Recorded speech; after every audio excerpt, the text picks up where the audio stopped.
నమస్తే, మీరు చూస్తున్నారు జిఆర్ విధాత న్యూస్. నా పేరు వెంకటస్వామి ఆచార్య. ఈ రోజు మన స్టూడియోకి Telangana state all senior citizens association president T Narasimharao గారు మన స్టూడియోకి వచ్చారు. ఆయన జాయింట్ కమిషనర్ గా రిటైర్ అయి తెలంగాణ సీనియర్ సిటిజన్స్ అసోసియేషన్ పెట్టి అటు ప్రభుత్వానితో ఇటు సమాజంలో ఉన్న తల్లిదండ్రులను చూడకుండా తల్లిదండ్రుల పట్ల అశ్రద్ధ వహించే కుటుంబాలతో పోరాటం చేస్తున్న వ్యక్తి. నమస్కారం సార్. మీరు మా స్టూడియోకి రావడం చాలా సంతోషం సార్. నాకు కూడా చాలా సంతోషంగా ఉంది సార్. మీరు సీనియర్ సిటిజన్స్ తెలంగాణ స్టేట్ కి మీరు ప్రెసిడెంట్ గా వ్యవహరిస్తున్నారు. ఈ సీనియర్ సిటిజన్ యూనియన్ ఎందుకు పెట్టాల్సి వచ్చింది? ఆ ఆలోచన మీకు ఎందుకోసం వచ్చింది సార్? అయితే నేను 2009 రిటైర్ అయిన తర్వాత నేను చాలా విషయాలని గమనిస్తూ ఉన్నాను. అంటే పిల్లలు తల్లిదండ్రులను పట్టించుకోకపోవడం, తర్వాత ఆస్తులు తీసుకొని ఇంట్లో నుంచి బయటకు వెళ్ళగొట్టడము, వాళ్ళని హింసించడము, ఇంట్లో కలిసి ఉంటే కూడా సరే వాళ్ళకి భోజన వసతి కల్పించకపోవడం, ఇలా అన్ని చేస్తూ ఉంటే ఇవన్నీ కేసెస్ మా మిత్రుల వల్ల కానీ బంధువుల దగ్గర కానీ అక్కడ చూసి అన్ని ఎక్కువ కేసు చూసిన తర్వాత వీళ్ళందరినీ మరి ఏ రకంగా మనము వీళ్ళకైనా రాజ్యాంగంలో ఏమైనా హక్కులు ఉన్నాయా, చట్ట పరిధిలో వీళ్ళకైనా ఈ వీరు ఎదుర్కొన్నటువంటి ముఖ్యంగా ఏంటంటే వయోధికులు 4 సమస్యలు ఎదుర్కొంటున్నారు. ఒకటేమో పోషణ, వైద్య వసతి, తర్వాత రక్షణ విషయం, తర్వాత సామాజికంగా ఒంటరితనం. ఈ 4 సమస్యల నుంచి బయటపడేయడానికి ప్రభుత్వ పరిధిలో చట్టాల పరిధిలో ఉన్నాయని చెప్పి బాగా స్టడీ చేసిన తర్వాత అప్పుడు తెలిసింది నాకు, ఈ తల్లిదండ్రులు వయోధికుల పోషణ సంక్షేమ చట్టం 2007లో వచ్చింది. కానీ ఆ చట్టాన్ని లో ఉన్న అంశాలను కనుక ఆ చట్టం కూడా పూర్తిగా ఈ 4 అంశాలనే అడ్రస్ చేస్తూ వచ్చింది.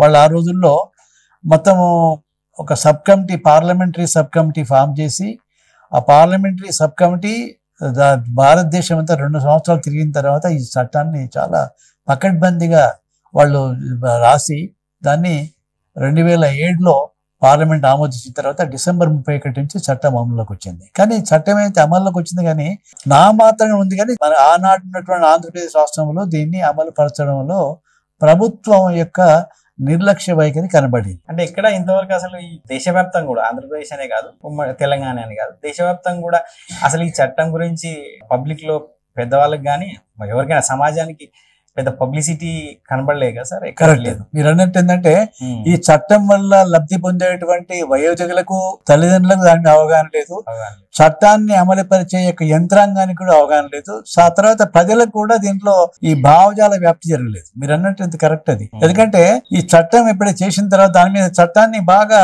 ప్రజల్లో తీసుకెళ్లాల్సిన ధర్మం యొక్క బాధ్యత ప్రభుత్వం మీద ఉంటుంది. ఆ చట్టంలో కూడా ఉంది. చట్టంలో కూడా అంశం ఏంటంటే ఈ చట్టంలోని అంశాలని విస్తృతంగా ప్రచారం చేయాలని చెప్పి చట్టం కూడా సూచించింది. కానీ ఎందుకో ప్రభుత్వం నిర్లక్ష్య వైఖరి, కేంద్ర ప్రభుత్వం కానీ రాష్ట్ర ప్రభుత్వం నిర్లక్ష్య వైఖరితోని ఈ చట్టానికి ప్రాధాన్యత కల్పించలేదు. అలాంటి పరిస్థితుల్లో మేము మరి ఇంత గొప్ప చట్టము మన రాష్ట్రంలో లేదు. అందుకే చాలా మంది పెద్ద తల్లిదండ్రులు బాధపడతా ఉన్నారు. ఇంట్లో నుంచి భోజన వసతి లేక, తర్వాత వైద్యం అందక చాలా రకరకాల ఇబ్బంది అవుతా ఉన్నారు. మరి వీళ్ళందరినీ కూడా సమీకరించి వీళ్ళ హక్కులను కాపాడడానికి మనం ప్రయత్నం చేయాలని చెప్పి డిసెంబర్ 11, 2016లో మేము ఈ ఒక పెద్ద బహిరంగ సమావేశం పెట్టి, ఎగ్జిబిషన్ గ్రౌండ్లో సమావేశం పెట్టి ఆనాడు 10 జిల్లాల నుంచి ఈ వయోధికం సమీకరించి ఆ మీటింగ్ లో మేము ఈ అసోసియేషన్ పెట్టడం జరిగింది. సో అప్పటి నుంచి ఏంటంటే మనం అన్ని జిల్లాల్లో శాఖలు, మండలాలు, గ్రామాల్లో కూడా మేము శాఖలు ఏర్పాటు చేస్తూ ఉన్నాం. ఈ రోజు మా యొక్క సభ్యత్వం 2,16,000 మంది ఈ మా సభ్యులు దీనిలో ఉన్నారు. అయితే ఇప్పుడు ముఖ్యంగా 2007లో ఈ చట్టం చేశారు, పార్లమెంట్ లో ప్రవేశపెట్టిరు, చట్టం చేశారని చెప్పారు. ఈ చట్టం ఈ వయోవృద్ధుల గురించి ఏం చెప్తుంది సార్? వయోవృద్ధులకు ఏంటంటే ఫస్ట్ పోషణ విషయంలో గ్యారంటీ ఇచ్చారు. పోషణ కనుక ఏ తల్లిదండ్రి కానీ వయోవృద్ధులు కానీ, వయోవృద్ధులు తల్లిదండ్రులు ఇద్దరు కూడా, వాళ్ళు ఎవరు కానీ, అంటే ఇక్కడ వయోవృద్ధులు అంటే 60 సంవత్సరాలు దాటిన వ్యక్తి వయోవృద్ధుడు, వయోధికుడు. తల్లిదండ్రులు అంటే ఏ తల్లిదండ్రులు పర్వాలేదు, అంటే కంపల్సరిగా మా చట్టం పేరే అది, తల్లిదండ్రులు వయోధికుల పోషణ సంక్షేమ చట్టం. అంటే ఇద్దరు సమస్యల్ని కూడా దీంట్లో పరిష్కార మార్గాలు చూపించారు. దాంట్లో ఏంటంటే పోషణ విషయంలో, పోషణ అంటే ఆహారము, దుస్తులు, వైద్య సౌకర్యాలు, వసతి, వీటిని తప్పకుండా కంపల్సరిగా సెక్షన్ 4 ప్రకారం, చట్టంలో సెక్షన్ 4 ప్రకారంగా ఈ తల్లిదండ్రులు కానీ వయోధికులు వాళ్ళ పోషణ బాధ్యతను చూడాల్సిన పిల్లలే అని చెప్పి వాళ్ళ పిల్లల మీద డిమాండ్ చేసే హక్కు రాజ్యాంగం కల్పించింది. సో అంత గొప్ప చట్టాన్ని అయితే దీన్ని మరి ఎవరు మార్చబడతారంటే దీన్ని అమలుపరచడానికి ప్రతి రెవెన్యూ డివిజన్ స్థాయిలో మెయింటెనెన్స్ ట్రిబ్యునల్స్ ఫామ్ చేయడం జరిగింది. మన రాష్ట్రంలో 84 ట్రిబ్యునల్స్ ఫామ్ చేశారు. 84 ఇప్పుడు మెయింటెనెన్స్ ట్రిబ్యునల్స్ అంటే పోషక ట్రిబ్యునల్స్ అంటాము. ఈ 84 ట్రిబ్యునల్స్ కి ఈ మన ఎవరైనా వయోధికుడు తల్లిదండ్రి కానీ వయోధికుడు కానీ పోషణ విషయంలో ఇబ్బంది కలిగితే అక్కడ పోయి అప్లికేషన్ పెట్టుకుంటే సింపుల్ గా దాంట్లో ఏం లేదు, సాదాగా తెల్ల కాగితం మీద తమ పేరు వివరాలు, తమని ఎవరు పోషించాలి వాళ్ళ వివరాలు రాసి ఆర్డీఓ గారికి ఆ మెయింటెనెన్స్ ట్రిబ్యునల్ అధికారికి అప్లికేషన్ పెట్టేస్తే నాకు ఇంకోటి నాకు ఈ నెలకి ఇంత ఖర్చు అవుతుంది, నాకు ఇంత పోషణ ఇప్పించాలని చెప్పి అది కూడా చూపించాలి. అంటే తన వివరాలు, పిల్లల వివరాలు, తన పోషణకు ఎంత డబ్బు అవసరం అవుతుంది, ఈ మూడింటిని వివరాలను రాసి ఆ అప్లికేషన్ ఇచ్చినట్టుంటే ఈ ట్రిబ్యునల్ అధికారి దాన్ని పరిశీలించి ఇమీడియట్ గా పిల్లలకు నోటీస్ ఇస్తారు. నోటీస్ ఇచ్చి పిలిపించేసి మాట్లాడిన తర్వాత ఇద్దరు కూర్చోబెట్టి మాట్లాడిన తర్వాత వాళ్ళ స్థితిగతులను బట్టి తల్లిదండ్రికి ఎంత డబ్బు కావాలి అని చూచి ఆయన ఏంటంటే ఒక ఆర్డర్ ని పాస్ చేస్తారు. ప్రతి నెల కూడా పిల్లలు తమ తల్లిదండ్రులకి ఇంత అమౌంట్ ఇవ్వాలి అని చెప్తారు. ఇది అంతా కూడా ఈ కార్యక్రమం మొత్తం అంతా కూడా 90 రోజుల లోపల అది కూడా చెప్తారు. చట్టం అంత గొప్పగా ఉంది. చట్టంలో ఏంటంటే ఒక కేసు ఒక వయోధికుడు కానీ ఒక తల్లిదండ్రి కానీ ఇద్దరు ట్రిబ్యునల్ దగ్గరకు దరఖాస్తు పెట్టుకున్న తర్వాత 90 రోజుల లోపల ఆ కేసును పరిష్కరించి ఉత్తర్వులు జారీ చేయాలి. It is mandatory. చేయకపోతే ఆర్డీఓ మీద కూడా యాక్షన్ తీసుకునేటువంటి అవకాశం దీన్ని కల్పించారు. అవును సార్, ఇంత చెప్తున్నారు. ఇది మాకైతే ఒక మీడియా దృష్టిగా ఇది ఇంప్లిమెంట్ జరుగుతుందా అసలు? ఇది ఎప్పటి నుంచి అసలు తెలంగాణ స్టేట్ లో మీ సంఘాల నుంచి దీనిపైన ఎలాంటి పోరాటం చేశారా? అసలు ఇది ఇంప్లిమెంట్ జరుగుతుందని అయితే మాకు అనిపించట్లేదు. కరెక్ట్, మీరంటే వాస్తవం. ఎందుకంటే ఇంత గొప్ప చట్టం, ఇంత గొప్ప సదుపాయాలని ప్రజలకి కల్పించలేకపోయారు ప్రభుత్వం.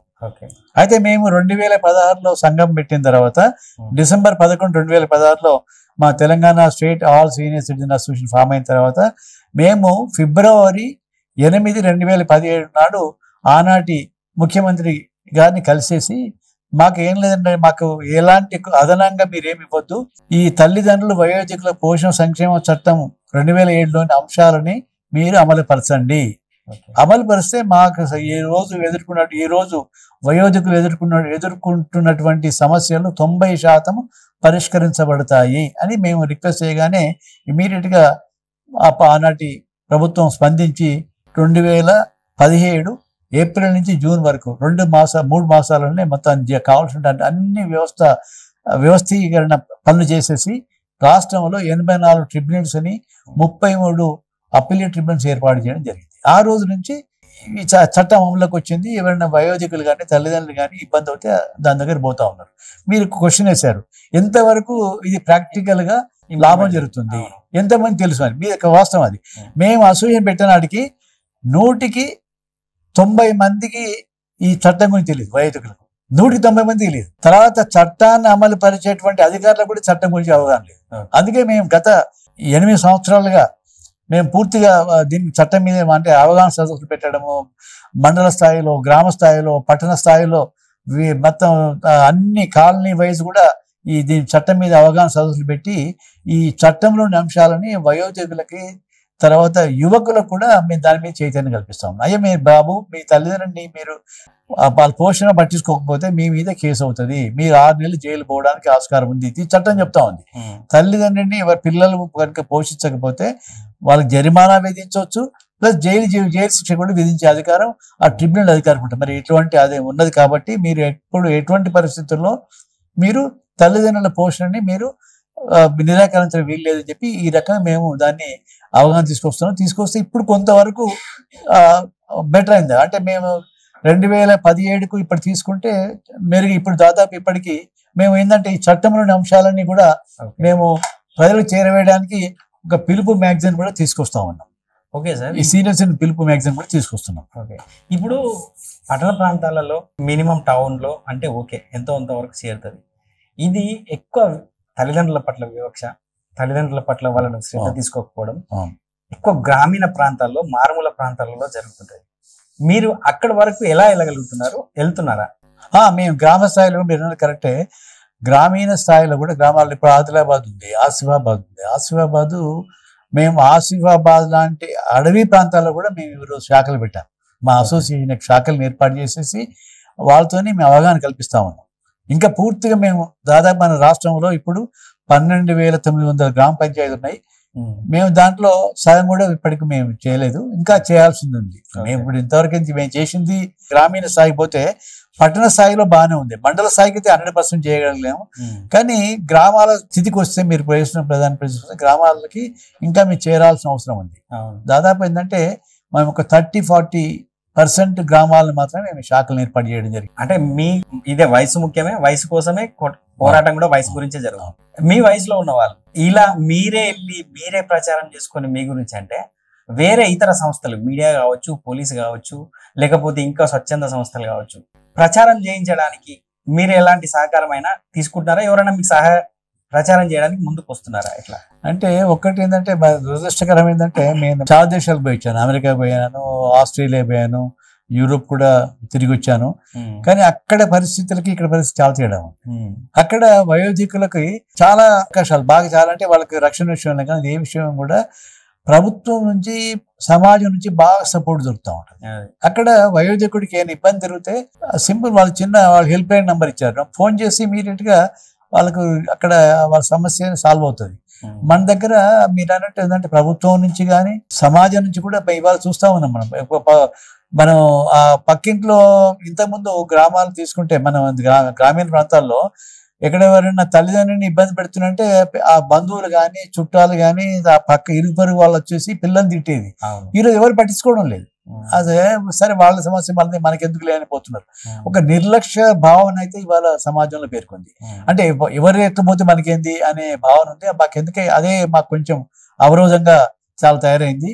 అందుకే మేము స్కూళ్ళల్లో కూడా వెళ్ళేసి స్కూల్ విద్యార్థులు కూడా మేము అక్కడి నుంచే స్టార్ట్ చేస్తున్నాం. స్కూళ్ళకి వెళ్ళేసి ముఖ్యంగా ఏంటంటే ప్రభుత్వ స్కూళ్ళకి వెళ్ళి జనవరి 26కు ఆగస్టు 15 నాడు 2 అకేషన్స్ లో 2 సందర్భాల్లో పిల్లలకి వ్యాసరచన పోటీలు, తర్వాత వ్యక్తిత్వ పోటీలు నడుపుతా ఉన్నాం. అవి నిర్వహించి మేము కొంచెం సెన్సిటైజ్ చేస్తున్నాం. కానీ మేమైతే ఎంతైతే ఎక్స్పెక్ట్ చేస్తున్నామో ప్రభుత్వం నుంచి ఆ స్థాయిలో మాకు దీని మీద సపోర్ట్ అనేది రావడం చాలా తక్కువ. ప్రభుత్వ సపోర్ట్ అయితే ఆల్మోస్ట్ చాలా తక్కువ అని చెప్పొచ్చు. ప్రభుత్వాన్ని కనుక సహకరిస్తే, ఎందుకంటే ప్రభుత్వమే దీన్ని తప్పకుండా చేయాలి. ప్రభుత్వం చేయకుండా మేము చేస్తున్నాం, స్వచ్ఛందంగా చేస్తున్న దాన్ని కూడా మాకు ప్రభుత్వం నుంచి అనుకున్న స్థాయిలో కనీస స్థాయిలో కూడా సపోర్ట్ రావడం లేదు. మీడియా మీడియా మాత్రం బాగానే హైలైట్ చేస్తుంది. మీడియాకి మాత్రం మీడియా స్థాయిలో పర్వాలేదు. వాళ్ళు ఏంటంటే హైలైట్ చేయడం, కేసెస్ వాడు చూపిస్తా ఉన్నారు. కానీ ప్రభుత్వం వల్ల ఇంకా స్పందన బాగా రావాలి. ముఖ్యంగా ఇప్పుడు తీసుకుంటే ఇప్పుడు ఎమ్మెల్యేస్ ఉన్నారు, ఎంపీలు ఉన్నారు. వాళ్ళకి వాళ్ళు ప్రతినిత్యం ప్రజల్లో కలుస్తూ ఉంటారు. వాళ్ళకి అందరు మన వ్యక్తిగతంగా కలిసినప్పుడు ఏ ఎమ్మెల్యే అవునంటే చాలా ఇష్యూస్ ఉన్నాయి అంటారు. కానీ ఏ ఎమ్మెల్యే కూడా ఇంతవరకు మేము చూసుకుంటే, మనము తెలంగాణ అసెంబ్లీ తీసుకుంటే, మన పార్లమెంట్ కానీ ఇది ఇక్కడ తీసుకుంటే ఎక్కడ కూడా చర్చ జరుగుతలేదు. చూడండి, మీరు అన్నట్టు వయోధికుల సమస్యల మీద మీకు ఒక చిన్న విషయం చెప్తానండి. దాదాపు 8 సంవత్సరం కింద 2023 అక్టోబర్ నవంబర్లో హుస్నాబాద్ లో, సిద్దిపేట జిల్లా హుస్నాబాద్ లో 91 ఏండ్ల వ్యక్తి ఆయన పొలంలో స్వయంగా చితి పీల్చుకొని చనిపోయాడు. దాని మీద ఏ మీడియా ఎక్కడ మీడియాలో వచ్చింది, కానీ జిల్లా కలెక్టర్ కానీ జిల్లా మంత్రి కానీ మరి ఆనాటి ముఖ్యమంత్రి జిల్లా వాళ్ళ నుంచి స్పందన లేదు. అంత పెద్ద గొప్ప యూనిట్గా అప్పుడే ముఖ్యమంత్రి గారికి మేము ఎప్పుడే ఈసారి ఇట్లా జరిగింది చెప్పేసి ఆ పేపర్ క్లిప్ పెట్టేసేసి మేము ఆ ఊరికి వెళ్ళామని తీసుకొచ్చి పంపిస్తే కూడా దాని మీద చర్యలే లేవు. కనీస బాధ్యత అంటే ముఖ్యంగా ఎందుకో అని వీళ్ళు ప్రజాప్రతినిధుల్లో స్పందన చాలా తక్కువ ఉందండి. అది తప్పదు. ప్రజాప్రతినిధుల్లో మీడియా బాగుంది, ఈవెన్ ఎక్కడ కూడా మిగతా పోతే అధికారులు కూడా పర్లేదు, కానీ ప్రజాప్రతినిధుల్లో దీని మీద ఏమాత్రం కూడా వాళ్ళు శ్రద్ధ వహించట్లేదు. మీరు అన్నట్టు పెళ్ళైన స్థాయి నుంచి ఉన్న యువకుల కంటే మీరు స్కూళ్ళకి వెళ్ళి మేము అవగాహన కల్పిస్తున్నామంటూ అది చాలా మంచి పరిణామం. భవిష్యత్ తరాలు ఇప్పుడు మీకే ఇప్పటికి అందకపోయినా రేపు వచ్చే తరానికి అయితే అందుతుంది. దీంట్లో టీనేజర్స్ ని ఎక్కువ భాగస్వామ్యం చేస్తే భవిష్యత్ తరాలు బాగుంటాయని నా ఒపీనియన్. కరెక్ట్ అది. ఎందుకంటే మనం వాళ్ళనే, ఎందుకంటే రేపు ఆ పిల్లలు కానీ వాళ్ళ యువకులు పెద్దవాళ్ళు అయిన తర్వాత వాళ్ళే కదా తల్లిదండ్రులు చూసుకోవాలని బాధ్యత. కాబట్టి వాళ్ళకి ఇప్పటి నుంచి చెప్పాలి అని చెప్పేసి మేము ఇంకోటి ఏం చేసామంటే, మనకు ఇక్కడ మేము ప్రభుత్వాన్ని కూడా పదే పదే కోరుతా ఉన్నాం. ప్రతి సంవత్సరం కూడా చాలా మన విద్యాశాఖ మంత్రికి, విద్యాశాఖ సెక్రటరీకి, ముఖ్యమంత్రికి అందరికీ రిప్రజెంటేషన్ దాదాపు 15-20 సార్లు ఇచ్చాం. ఇది విద్యా వ్యవస్థలో ఈ మోరల్ ఇప్పుడు ఏంటంటే మనకు మోరల్ సైన్స్ తీసిపడేశారు. ఆ మోరల్ సైన్స్ లో ఇంతకుముందు మనకు ఈ పౌరనీతి అనేది ఉండేది. పౌరనీతి శాస్త్రం సపరేట్ గా ఉంటుండే, దాంట్లో మొత్తం కంప్లీట్ గా ఇవన్నీ చెప్తుండేది. అందుకే ఏంటంటే ఇవన్నీ చెప్పాలి అంటే కుటుంబ సంబంధాలు, తల్లిదండ్రుల బంధుత్వ సంబంధాలు, తన సామాజిక బాధ్యత, ఇవన్నీ కూడా పిల్లలకి చిన్నప్పుడే ఆ స్థాయిలో అంటే పాఠశాల విద్యార్థిగా ఉన్నప్పుడు పాఠ్యాంశాలు పెడితే వాళ్ళకి అవగాహన వస్తుందని చెప్తే ప్రభుత్వం దాన్ని స్పందించట్లేదు. మేము ఎన్నిసార్లు చెప్పినా కూడా ప్రభుత్వం దాన్ని శోచనీయం. ప్రభుత్వము 3,000 రూపాయలని 4,000 రూపాయలని పింఛన్ ప్రకటిస్తుంది. దానివల్ల ఈ వృద్ధులకి ఏమన్నా ఉపయోగం ఉందా? తప్పకుండా. ఇవాళ ఏంటంటే ఒక్కటి ఏంటంటే వయోవృద్ధులకి పింఛన్ వల్ల అంటే ఇది కూడా ఏమైందంటే మనకు ఇవన్నీ ఎట్లొచ్చినాయంటే వృద్ధులకి 60 సంవత్సరాల తర్వాత వాళ్ళ ఆర్థిక వనరులు తగ్గిపోతాయి. శారీరక శ్రమ చేయలేరు కాబట్టి ఆర్థిక వనరులు తగ్గుతాయి. ఆర్థిక వనరులు తగ్గినప్పుడు ఇతరుల మీద ఆధారపడాల్సిన అవసరం ఏర్పడుతుంది. కాబట్టి అప్పుడు ఏం చేసిందంటే ఇది మనం ఇక్కడ చేసిన మొత్తం త్రూఅవుట్ వరల్డ్ లో ఈ గ్లోబల్ సమ్మిట్ లో పెద్ద మూవ్మెంట్ జరిగింది. దాదాపు జరిగిన తర్వాత 1999లో మన దగ్గర నేషనల్ ఓల్డ్ ఏజ్ పాలసీ తీసుకొచ్చారు. భారత పార్లమెంట్ ఆమోదించింది. ఆ జాతీయ వయోధికుల పాలసీ ప్రకారం, సంక్షేమ పాలసీ ప్రకారం దాంట్లో వాళ్ళు చెప్పారు ఏంటంటే వయోధికులకు తప్పకుండా ఈ ఎవరికైతే బీదవారు ఉంటారో ఆర్థిక వసతులు లేని వాళ్ళకి పెన్షన్ ఇవ్వాలి, వైద్య సౌకర్యాలు కల్పించాలి. అట్లా చేసినట్టుంటే వాళ్ళ పిల్లల మీద ఒత్తిడి పడి, ఎందుకంటే ఒక రిక్షా కార్మికుడు ఉంటాడు, ఒక వ్యవసాయ కార్మికుడు ఉంటాడు, ఒక కూలీ చేసుకునే వాళ్ళు ఉంటాడు. వాళ్ళ తల్లిదండ్రికి ఏమైనా జబ్బు వస్తే డబ్బు ఖర్చు పెట్టే స్థితిలో వాళ్ళు ఉండరు, భోజనం పెట్టే స్థితిలో వాళ్ళకే ఉండదు. కాబట్టి అలాంటి వాళ్ళకి తప్పకుండా ఈ పెన్షన్ ఇవ్వాలి. కానీ ఈ పెన్షన్ పెట్టిన తర్వాత మాత్రం మనం ముఖ్యంగా ఏంటంటే మన తెలంగాణ రాష్ట్రం భారతదేశం నంబర్ 1 ఉంది. ఫస్ట్ టైం మన దగ్గరనే అప్పుడు ఆ రోజు ఉన్నటువంటి అమౌంట్ 2,200 రూపాయలు ఉండే దాన్ని తీసుకొచ్చి ఈరోజు 2,016 రూపాయలు, 2,116 రూపాయలు ఇస్తున్నారంటే చాలా గొప్ప విషయం. చాలా దాంతో ఏంటంటే పెద్ద అండగా ఈరోజు ప్రతి వయోధికుడికి దాంతో చాలా గర్వంగా ఫీల్ అవుతున్నారు. పల్లెటూరు ప్రాంతానికి వాళ్ళు భోజనం పెట్టలేని వాళ్ళ పరిస్థితి అంటే అది ఓకే. పట్టణ ప్రాంతానికి వస్తే, ఎంప్లాయీస్ వస్తే, రియల్టర్స్, బిజినెస్ మ్యాన్లు, బాగా డబ్బున్న వ్యక్తులు, బడాబాబులు, ఈ మధ్యకాలంలో ఈ ఓల్డ్ ఏజ్ హోమ్స్ అని డబ్బులు ఇస్తే తల్లిదండ్రులు అక్కడ వేస్తాము, డబ్బులు ఇచ్చి అక్కడ పెట్టేస్తే అయిపోద్ది అని చెప్పేసి, అది ఎంతవరకు సమంజసమో, అక్కడ తల్లిదండ్రులకు వాళ్ళకి కావాల్సిన న్యాయం దొరుకుతుందా? చాలా బాధాకరం. ఎందుకంటే మీరు అన్నట్టుగా పిల్లల్ని పెంచి మంచి ఎడ్యుకేషన్ ఇచ్చి ఆస్తులు ఇచ్చి అంత చేసిన తర్వాత కనీసం వాళ్ళు ఇచ్చినట్టు తల్లిదండ్రులు ఇచ్చినటువంటి ఆస్తుల మీద కూడా దాంట్లో 10-15% ఖర్చు పెడితే వాళ్ళ అవసరాలు 5% వాళ్ళు ఇచ్చిన దాంట్లో 5% కూడా ఖర్చు పెట్టకుండా చేస్తలేరంటే నిజంగా చాలా బాధాకరం విషయం. అది చాలా అన్యాయం కూడా. తీసుకెళ్లి ఓల్డ్ ఏజ్ హోమ్ ఇస్తే వాళ్ళు ఏంటి పూర్తిగా అనాథ బ్రతుకుల్లాగా, అనాథలాగానే ఉండాలి. అక్కడ ఏంటంటే ఎవరో తెలియని వ్యక్తుల మధ్యన వాళ్ళ జీవితాన్ని గడుపుతారు. ఇక్కడ కొడుకు, కోడలు, మనవడు, మనవరాలు వాళ్ళతో ఉండాల్సి ఆ పరిస్థితుల్లో పోయి అక్కడ ఉండడం చాలా బాధాకరమే. అదైతే కొంచెం అది మంచిది సంస్కృతి కూడా కాదు, అది చాలా తప్పు కూడా. దాన్ని తప్పకుండా యువకులు మెయిన్ ఏంటంటే ఈ యువత దాన్ని ఆలోచించాలి తప్పకుండా. అరే రేపు ఇవాళ నేటి యువతనే కాబోయే వయోధికులు అవుతారు. కాబట్టి మరి వాళ్ళు కూడా అదే పరిస్థితి ఎదురవుతుంది అనే భావన కనుక వాళ్ళకి వస్తే తమ తల్లిదండ్రులను బాగా చూసుకునే అవకాశం ఉంటుందని చెప్పి ఈ మధ్యలో కల్చర్ ఎక్కువైపోయింది. దీనికోసం ఎలాగో అసోసియేషన్ ఫామ్ అవుతున్నాయి. దీనికోసం ఏదైనా ప్రభుత్వానికి రిప్రజెంటేషన్ అట్లాంటి ఏదైనా ఇచ్చి దానిపైన ఏమైనా పోరాటం జరుగుతుంది. సాధ్యమైనంత వరకు ఏంటంటే మేము పిల్లలకి తల్లిదండ్రులకి చిన్న వాటిలో ఘర్షణ వచ్చినప్పుడు వాటిని అంటే మనకు ట్రిబ్యునల్స్కి వెళ్లకుండా, పోలీస్ స్టేషన్కి వెళ్లకుండా అక్కడనే పరిష్కరించాలని మేము కౌన్సిలింగ్ సెంటర్స్ ఏర్పాటు చేసుకున్నాం. ప్రతి జిల్లాలో కూడా కౌన్సిలింగ్ సెంటర్స్ ఏర్పాటు చేశాం. ఆ కౌన్సిలింగ్ సెంటర్ లో తల్లిదండ్రులను పిల్లల్ని పిలిచి కూర్చోబెట్టి అయ్యా చట్టం ఇట్లా చెప్తా ఉంది, చట్టము మీ తల్లిదండ్రులకి వాళ్ళకి హక్కులు కల్పించింది. వాళ్ళ పోషణ బాధ్యత మీ పిల్లల మీ మీదనే ఉంటుంది.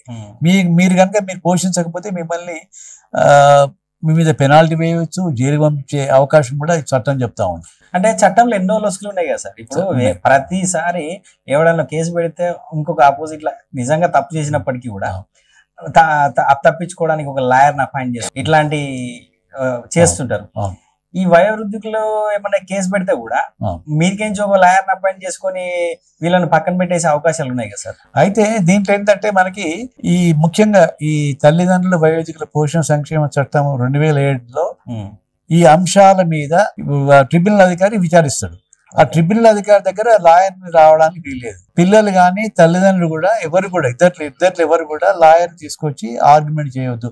స్వయంగానే వాళ్ళు ఆ ట్రిబ్యునల్ అధికారి ముందు హాజరై తమ వాదన వినిపించాలని చెప్పింది. అదొక పెద్ద గొప్ప విషయం. ఏంటంటే ఇక్కడ లాయర్లకి స్థానం లేదు. అదొక చాలా మంచి వెసులుబాటు ఉంది చట్టం. తల్లిదండ్రులు ఎప్పుడైతే పిల్లలు కంప్లైంట్ చేస్తారో పిల్లల నుంచి ఏ లాయర్ కూడా వచ్చి వాదించడానికి లేదు. ఇది చాలా గమనించాలి, జనాలలో కూడా తీసుకెళ్ళవాలి. చాలా అదొక దానివల్ల ఏమైందంటే లిటిగేషన్ చాలా వరకు తగ్గిపోయినాయి. అవును కదా. లేకపోతే ఎందుకంటే లాయర్స్ ఏంటంటే ఊరికి అదొకటి ఇదొకటి చెప్పేసి కేసును ప్రొలాంగ్ చేస్తూ ఉంటాడు, దాన్ని వాయిదాలు వేస్తూ ఉంటాడు. ఇక్కడ ఆ రకంగా లేదు. తర్వాత ఇంకోటి ఇంతకుముందు చెప్పినట్టుగా నేను చట్టం కూడా ఏం చెప్తుందంటే తప్పకుండా 90 రోజులు అంటే 3 నెలల్లో ఆ కేసు తన దగ్గర కేసు రిజిస్టర్ అయిన 90 రోజుల లోపల దాని మీద ఆ ట్రిబ్యునల్ అధికారి జడ్జిమెంట్ ఇవ్వాల్సిందే. మన మామూలు కోర్టులలో అయితే సంవత్సరాల కొద్దీ నడుస్తుంది. ఇక్కడ ఏంటంటే టైం ఫ్రేమ్ పెట్టారు. సో దాంతో సత్వర న్యాయం కూడా దొరుకుతాం. ఇవన్నీ అందుకే వయోధికులు కూడా తప్పకుండా ఇవన్నీ విషయాలు తెలుసుకోవాల్సిన అవసరం ఎంతైనా ఉంది. నేను చెప్తున్నా కానీ ఇంకా బాగా తెలుసుకోవాలి. ఎన్ని సంఘాలు ఏర్పాటు చేశారు సార్ రాష్ట్ర వ్యాప్తంగా? ఇప్పటికీ మేము మొత్తం దాదాపు 33 జిల్లాలలో మేము సంఘాలు పెట్టడం జరిగింది. అంటే చెప్పినట్టు మండల స్థాయికి గ్రామ స్థాయిలో మేము కొంచెం తక్కువ ఉన్నాయి.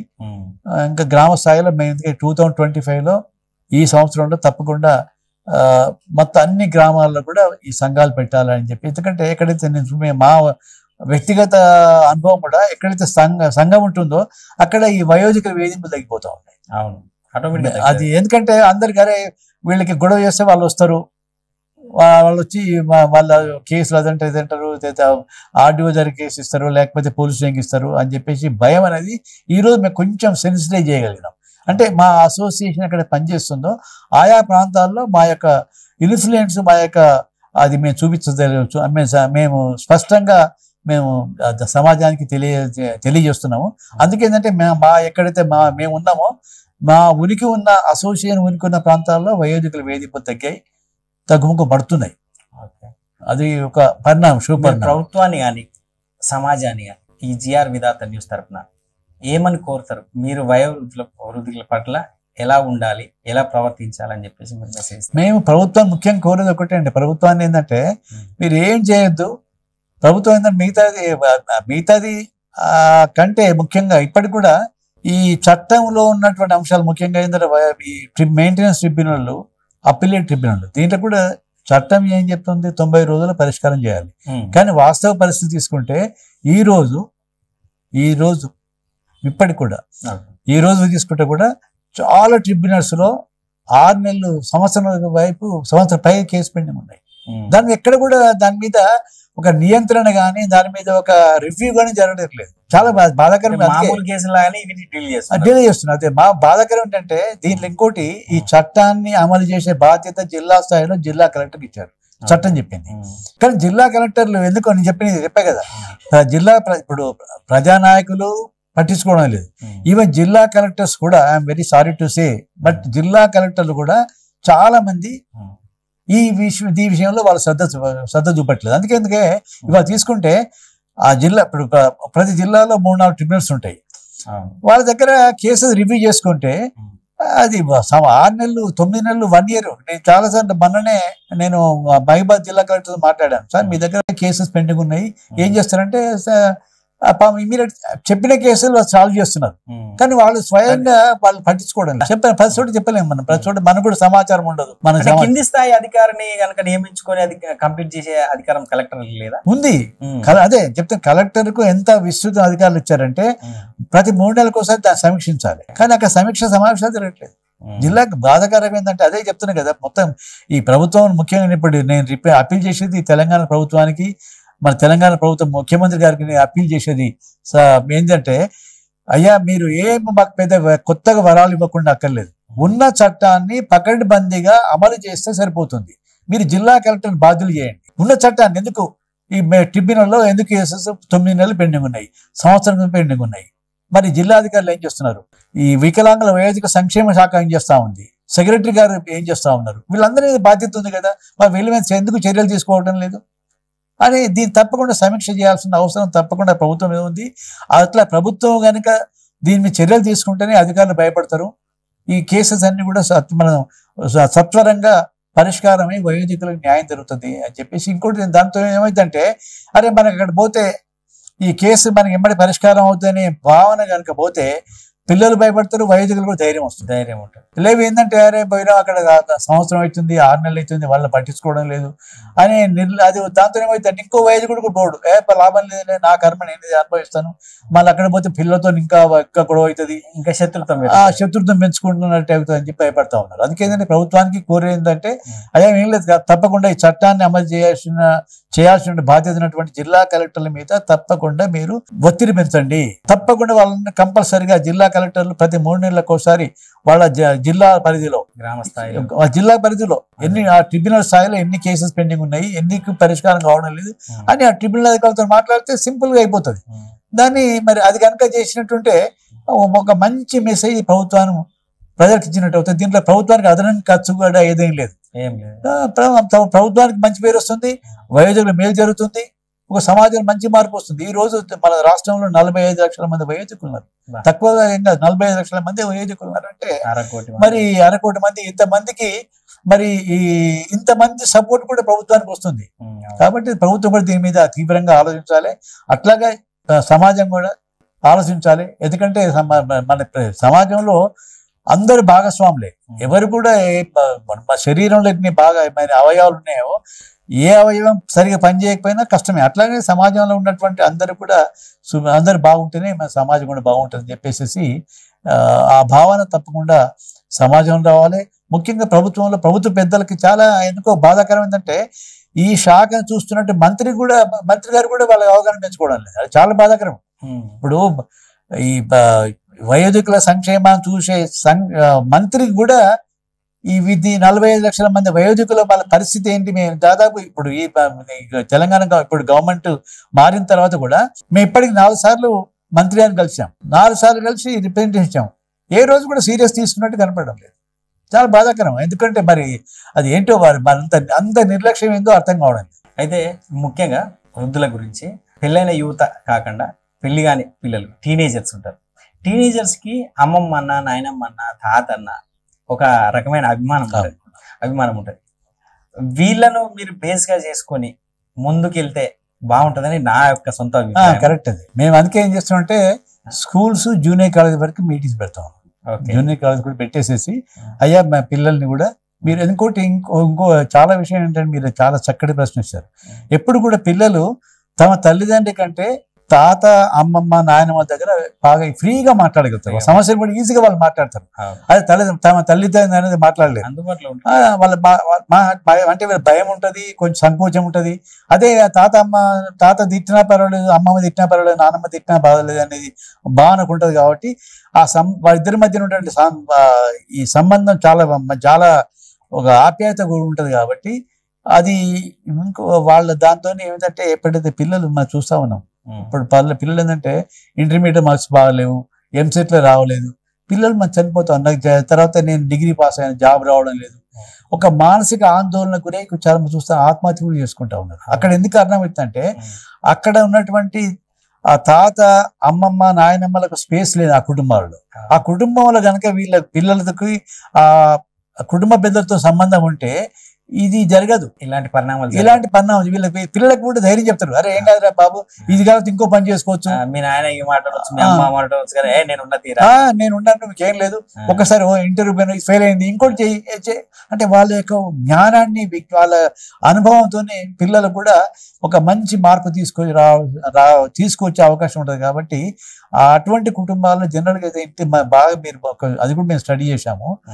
ఏ కుటుంబంలో అయితే తాత అమ్మమ్మ నాయనమ్మలు ఉన్నారో అక్కడ పిల్లలు ఈ ఆత్మహత్యలు చేసుకోవడం లేదు. పెరిగే విధానంలో కూడా మార్పులు జరుగుతాయి. అక్కడ ఆత్మహత్య పిల్లలు చేసుకోవడం లేదు. ఎక్కడైతే ఈ న్యూక్లియస్ ఫ్యామిలీస్ నే జరుగుతున్నాయి, అక్కడ తల్లిదండ్రి పిల్లలే ఉంటారు.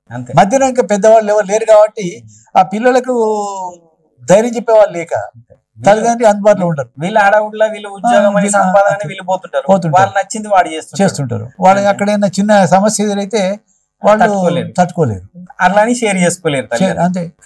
అందుకే తప్పకుండా ఈ తల్లిదండ్రుల పాత్ర, ఈ వయోధికుల పాత్ర చాలా అవసరం. కుటుంబ సంక్షేమానికి కూడా అవసరమే. ఈ సొంతగా వయోధికులు మేము మమ్మల్ని పోషించడమే కాకుండా కుటుంబానికి వయోధికుల అవసరమే ఎక్కువ. బాధ్యత వాళ్ళ బాధ్యత. వీళ్ళు ఒక గైడెన్స్ ఇస్తారు, ఒక గురువు లాగా. అంతే, గురువు లాగా వాళ్ళు కుటుంబాన్ని వాళ్ళు ఒక మార్గదర్శనం చేస్తారు కదా. అందుకే పెద్దవాళ్ళు అంటే నిజంగా కూడా వాళ్ళు ఏదో చిన్నప్పుడు మనకు అన్నం పెట్టారు, వాళ్ళు బట్టలు వేసారు, చదువు చెప్పించారు కాదు. వాళ్ళు చనిపోయేంత వరకు వాళ్ళ సేవ తీసుకోవడమే, వాళ్ళ సేవ చేయడమే, వాళ్ళ సేవలు మనం తీసుకోవడమే చాలా ఉత్తమం. కానీ మూర్ఖత్వంగా జరుగుతున్న ఈ విషయమే తప్ప ఇంకా వేరేదైతే కాదు. ఇప్పుడు మనకు వేదాలు కూడా చెప్తుందండి, వేదాల్లో కూడా ఉంది, వేదాల్లో కూడా ఉంది. ఏ తల్లిదండ్రులని అయితే పిల్లలు చూడరో అలాంటి పిల్లలు అభివృద్ధిలో ఉండడం కష్టమే. తల్లిదండ్రులను కనుక ఫస్ట్ మనకి ప్రథమ గురువు తల్లిదండ్రుల తర్వాత గురువు. జన్మనిస్తారు, మంచి చెప్తారు. ఫస్ట్ మాట్లాడేది తల్లితోనే కదా, తల్లితోనే కదా. స్పర్శ కూడా తల్లిదండ్రులతోనే స్పర్శ ఉంటది, అంతే కదా. పిల్లలు పుట్టిన తర్వాత అలాంటి వాళ్ళని నువ్వు దూరం చేసేసుకొని గుళ్ళకి వెళ్ళి దేవుడు మొక్కుతాను అవన్నీ కూడా అవి ఎన్నిసార్లు చేసినా, గుడికి వెళ్ళి పొర్లు దండాలు పెట్టినా దండకు. కానీ నువ్వు ఇంట్లో ఉన్న తల్లిదండ్రులు బాగా చూసుకొని సరిపోతుంది నీకు. అది పిల్లలకు కూడా అదే వాళ్ళ తల్లిదండ్రుల దీవెననే చాలా వరకు వాళ్ళకి బాగా పనిచేస్తుంది. తల్లిదండ్రుల దీవెన చాలా ముఖ్యం. పిల్లలు అభివృద్ధిలోకి రావాలంటే తల్లిదండ్రుల దీవెన తప్పనిసరిగా ఉండాల్సిందే. ఇది వేదాల్లో కూడా చెప్తుంది. మన మన మన సంస్కృతి కూడా అదే. మన సంస్కృతి కూడా ఎక్కడ కూడా పెద్దలను గౌరవించాలి, తల్లిదండ్రులను ప్రేమించాలని ఉన్నది.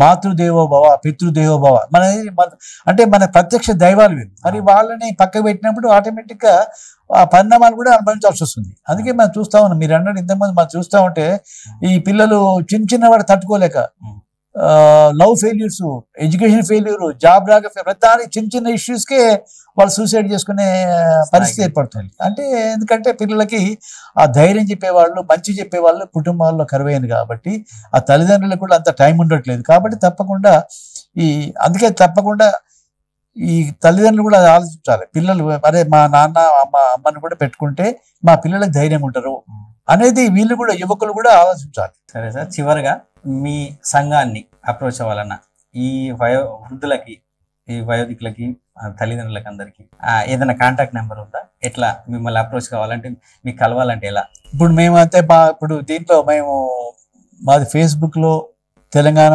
ఆల్ సీనియర్ అసోసియేషన్ ఫేస్బుక్ లో ఉంది. ఇంటర్నెట్ కొట్టగానే దాంట్లో వస్తుంది. మా కాంటాక్ట్ నెంబర్స్ అవన్నీ ఉంటాయి. అట్లా మా మాసపత్రిక కూడా తీస్తా ఉన్నాం, పిలుపు మాసపత్రిక. దీంట్లో కూడా మా కాంటాక్ట్ నెంబర్స్ అన్ని ఉంటాయి దీంట్లో లోపల. ఎవరు కానీ దీంట్లో చూసుకొని ఆ కాంటాక్ట్ నెంబర్స్ తో ఫోన్ చేసి మాట్లాడవచ్చు. మేము డిస్ప్లే కింద ఇవ్వచ్చు సార్, ఇవ్వచ్చు. హెల్ప్ లైన్ నెంబర్ ఎంత ఉన్నది? హెల్ప్ లైన్ ఏంటంటే ఇంకోటి ఏంటంటే ముఖ్యంగా ఈ చట్టం వచ్చిన తర్వాత చట్టం ఏం చెప్పిందంటే తప్పకుండా హెల్ప్ లైన్ వయోధికులకి హెల్ప్ లైన్ ఏర్పాటు చేయమని చెప్పారు. అది కూడా చాలా పెద్ద సబ్జెక్ట్. అది మెయిన్ అదే. అయితే మన దురదృష్టవశాత్తు ఉమ్మడి ఆంధ్రప్రదేశ్ కానీ తెలంగాణ కానీ హెల్ప్ లైన్ 2008 నుంచి చట్టం 2007 December 31 అంటే 2008 నుంచి వచ్చింది. ఆ రోజు నుంచి 2008 నుంచి 2016 వరకు హెల్పేజ్ ఇండియాకి ఇచ్చారు. హెల్పేజ్ ఇండియాకి లక్షల రూపాయలు వాళ్ళ కింద అంటే వాళ్ళకి హెల్పేజ్ ఇండియాకి కేంద్ర ప్రభుత్వం కానీ ప్రభుత్వం రాష్ట్ర ప్రభుత్వం వాళ్ళకి హెల్ప్ లైన్ మెయింటైన్ చేసి నిధులు మంజూరు చేశారు. కానీ వాళ్ళు ఏనాడు కూడా హెల్ప్ లైన్ సరిగ్గా మెయింటైన్ చేయలేదు. తర్వాత వాళ్ళు ఎక్కడ కూడా చట్టాన్ని కూడా ప్రజల్లో తీసుకెళ్ళారు. దాని తర్వాత 2016 నుంచి 2018 వరకు 2018 నుంచి 20 వరకు కూడా ఇంకో డాక్టర్ ఇంకోతను ఎన్జిఓకి ఇచ్చారు, అతను కూడా ఏం చేయలేదు. తర్వాత 2020 తర్వాత ఇప్పుడు ఎల్డర్ హెల్ప్ లైన్ అని తీసుకొచ్చారు. ఎల్డర్ హెల్ప్ లైన్ 14567 నంబర్ తీసుకొచ్చారు. అది కూడా పూర్తిగా అది తీసుకొచ్చి ఏంటంటే ఏం చేసి ఎంత గొప్పగా ఉందంటే చెప్పడానికి ఏమో చాలా ఎల్డర్ హెల్ప్ లైన్ బాగా ప్రభుత్వం దాన్ని బాగానే ప్రకటిస్తూ ఉంది. కానీ వాస్తవం తీసుకుంటే ఆ ఎల్డర్ హెల్ప్ లైన్ మేనేజ్ చేయడానికి ప్రతి జిల్లాలో ఒక అధికారిని పెట్టుకున్నారు, ఒక ఎంప్లాయీని అతను FRO అంటారు. అయితే ఫీల్డ్ రెస్పాన్స్ ఆఫీసర్ అని పెట్టారు. అయితే అతను ఒక వ్యక్తి ఆ జిల్లాలో ఉన్నటువంటి వయోధికుల కంప్లైంట్స్ ఎప్పుడు తీసుకోవాలి, ఎప్పుడు వాళ్ళకి ఏం చేస్తాడంటే, అందుకే ఏం చేస్తాడంటే సింపుల్ గా అయ్యా మాకు మా పిల్లలు భోజనం పెట్టట్లేదంటే నువ్వు పలా RDO దగ్గర కంప్లైంట్ ఇవ్వమంటారు. లేదా పిల్లలు కొడుతున్నారు అంటే పోలీస్ స్టేషన్ కంప్లైంట్, ఇంత చెప్తారు, ఇన్ఫర్మేషన్ ఇస్తున్నారు. కానీ అక్కడ హెల్ప్ లైన్ అంటే ప్రత్యక్షంగా పోయి వాళ్ళు సహాయం చేసింది లేదు. ప్రత్యక్షంగా పోయి సహాయం చేయాలి, లేకపోతే వాళ్ళు డైరెక్ట్ గా ఇప్పుడు వీళ్ళు వెళ్ళలేకనే కదా కాల్ మాట్లాడారు. కరెక్ట్. మనకి ఏంటంటే హెల్ప్ లైన్ అంటే తప్పకుండా ఇప్పుడు మనం 100 ఉంది, 100 ఉంది. 100 ఫోన్ చేసి ఇమీడియట్ గా 1 hour కో 2 hours కో లేదా ఒకసారి సిటీలో అయితే మనకి వితిన్ 10-15 minutes పోలీసులు వస్తున్నారు. సక్సెస్ఫుల్ గా పోలీస్ శాఖ మెయింటైన్ చేస్తున్నారు. 100 ఫోన్ చేస్తే మనకి ధైర్యం ఉండొచ్చు, సరే చేసాం తప్పకుండా పోలీసులు వస్తున్నారు. ఇప్పుడు 100 ఫోన్ చేస్తే ఇది పిల్లలకు తల్లిదండ్రుల మధ్యలో ఇంకెక్కువ విభేదాలు వస్తాయి. ఇప్పుడు సపరేట్ ఒక హెల్ప్ లైన్ నెంబర్ ఉంటే వాళ్ళు వచ్చి పెద్ద మనుషులు లాగా మాట్లాడతారు, నీ తల్లిదండ్రులు ఇట్లా చూడద్దురా బాబు అని వాళ్ళు చెప్తారు. అంటే ఇంకోటి 100 కూడా సపరేట్ వాళ్ళకి ఇచ్చిన ఎజెండా వేరు ఉంటుంది. అవును, ఆ ఎజెండా మీద వాళ్ళు ఫోకస్ ర్యాష్ గా ప్రవర్తించే అవకాశాలు కూడా ఉంటాయి. వాళ్ళకి పోలీస్ శాఖ కూడా 100లో ఎలాంటి తీసుకోవాలని ఉంటుంది. అయితే దీనికి ఏంటంటే మాకు వయోధికులకు వచ్చేకల్లా ఇష్యూస్ వేరు ఉంటాయి. ఒక ఆయనకి జ్వరం వస్తుంది, ఇద్దరే ఉంటారు, తల్లిదండ్రులు ఇద్దరే ఉంటారు, పెద్ద మనుషులు ఇద్దరు జ్వరం పడుకుంటారు. వాళ్ళు బయటికి వెళ్ళి మెడికల్ షాప్కి వెళ్ళి మందులు తెచ్చుకోలేరు, డాక్టర్ దగ్గర పోలేరు. మరి వాళ్ళకి ఎవరు సపోర్ట్ చేయాలి? అప్పుడు హెల్ప్ లైన్ అవసరం. హెల్ప్ లైన్ ఫోన్ చేస్తే ఇమీడియట్ గా వాళ్ళు వచ్చి తీసుకెళ్లి ఆ డాక్టర్ చూపించేసి వాళ్ళ మందులు ఇప్పించేసి అవసరమైతే హాస్పిటల్ అడ్మిట్ చేయాలి. సో ఇది చేయాలి. మేము అదే అంటున్నాం. మేము ప్రభుత్వాన్ని ఏం కోరామంటే మీరు హెల్ప్ లైన్ పెడితే అది సంపూర్ణంగా ఉండాలి. ఇప్పుడు 100 ఉంది, అట్లనే 104 ఉంది. 104 ని మహిళా శిశు సంక్షేమ శాఖ మెయింటైన్ చేస్తుంది. అక్కడ గర్భిణీ స్త్రీలు ఎవరైనా ఫోన్ చేస్తే ఇమీడియట్ గా గర్భిణీ స్త్రీ ఇంటికి అంబులెన్స్ వస్తుంది, వచ్చి డాక్టర్ పరీక్షిస్తారు, తీసుకెళ్లి హాస్పిటల్ అడ్మిట్ చేస్తున్నారు. చాలా చక్కగా చేస్తున్నారు, చాలా బాగా. ఇప్పుడు మనకు 100 104 బ్రహ్మాండంగా పనిచేస్తుంది. మేమేమన్నా అంటే అట్లనే మేము అదే ప్రభుత్వాన్ని కోరుతున్నాం, మీరు ఇటువంటి నామాత్రంగా పనిచేసినటువంటి హెల్ప్ లైన్ వద్దు, మాకు సమగ్రంగా సేవలు అందించాలి, ఇన్ఫర్మేషన్ కాదు, సేవలు అందించేటువంటి హెల్ప్ లైన్ కావాలి. అది ఆ రకంగా పెట్టండి. దాంట్లో ఏంటంటే 100 కలపండి. అంటే పోలీస్ శాఖ, రెవెన్యూ శాఖ, మహిళా శిశు సంక్షేమ శాఖ, ఆరోగ్య శాఖ, 4 శాఖలను కలిపేసి మీరు సంయుక్తంగా మెయింటైన్ చేస్తే వయోధికుల 45 లక్షల మంది వయోధికుల మేలు జరుగుతుంది అని చెప్పి. అట్లనే మన దగ్గర తీసుకుంటే కేరళ రాష్ట్రంలో చాలా టాప్ ఉంది. అక్కడ కేరళలో ఈ సక్సెస్ఫుల్ గా రన్ చేస్తాను వాళ్ళు. అక్కడ వయోధికుడికి ఎవరికైనా జ్వరం ఉంది అని చెప్పి ఫోన్ చేస్తే ఇమీడియట్ గా అంబులెన్స్ వస్తుంది, వచ్చి తీసుకెళ్లి వాళ్ళు ట్రీట్మెంట్ ఇస్తా ఉన్నారు. సో అందుకే మేమేమంటే మాకు అటువంటి హెల్ప్ లైన్ కావాలి. ఈ మాత్రము ఎల్డర్ హెల్ప్ లైన్ 14567 దాంతో ఎలాంటి లాభం మాకు. అందుకే ప్రతి వాళ్ళు ఫోన్ చేసి చెప్తున్నారు, సార్ మేము 14567 ఫోన్ చేస్తాం, వాళ్ళు ఏంటంటే నువ్వు పలానా పోలీస్ స్టేషన్ పో అక్కడ చెప్తున్నారు కానీ మాకేం దొరకట్లేదు అని చెప్తున్నారు వాళ్ళు. తర్వాత మరి ట్రిబ్యునల్, ఇప్పుడు వాళ్ళకి ఏంటంటే పోయి ట్రిబ్యునల్ ఆఫీస్ ఎక్కడ ఉంటుందో తెలియదు వాళ్ళకు. అక్కడ అప్లికేషన్ పెట్టాలని కూడా చాలా మందికి అసలు ఇంట్లో నుంచి కదలలేదు పరిస్థితి. సో అందుకేంటంటే మేము చెప్పేది ఏంటంటే కంపల్సరీగా వాళ్ళకి సహాయాన్ని అందించే నిజమైన హెల్ప్ లైన్ కావాలి. అది ప్రధానమైన. అది కనుక వస్తే తప్పకుండా వయోధికులకు అది కూడా చాలా మంచి వరం లాంటిది.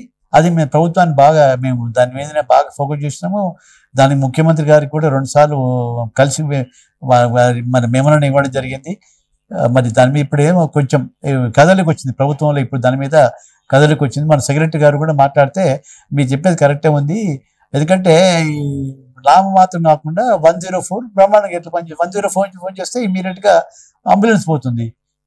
మరి అదే ఇప్పుడు ఇది వయోధికులకు కూడా మహిళా శిశు సంక్షేమ శాఖలో వస్తుంది. మేము అదే అన్నమా 104 దాన్నే మాకు ఎక్స్టెండ్ చేయండి, సేమ్ సర్వీసెస్ అదే కొంచెం ఇంప్లిమెంట్ చేస్తే అయిపోతుంది. కొంచెం వాళ్ళకి కొంచెం అదనంగా డబ్బులు ఇచ్చేసేసి అదనంగా ఇప్పుడు మండలానికి ఒకటో రెండో పెడితే ఇంకొకటి ఎక్కువ పెట్టండి, అంబులెన్స్ పెట్టే సరిపోతుంది అని చెప్పడం జరిగింది. ఇప్పుడు దాని మీద చర్చలు జరుగుతూ ఉన్నాయి. ఆ రకంగా ప్రభుత్వం త్వరలోనే నిజమైన హెల్ప్ లైన్ తీసుకురావాలని చెప్పి మేము అందుకే మేము డెడికేటెడ్ హెల్ప్ లైన్ పెట్టామని చెప్పి మేము ప్రభుత్వాన్ని మరొకసారి నేను కోరుతా ఉన్నాను. Thank you sir.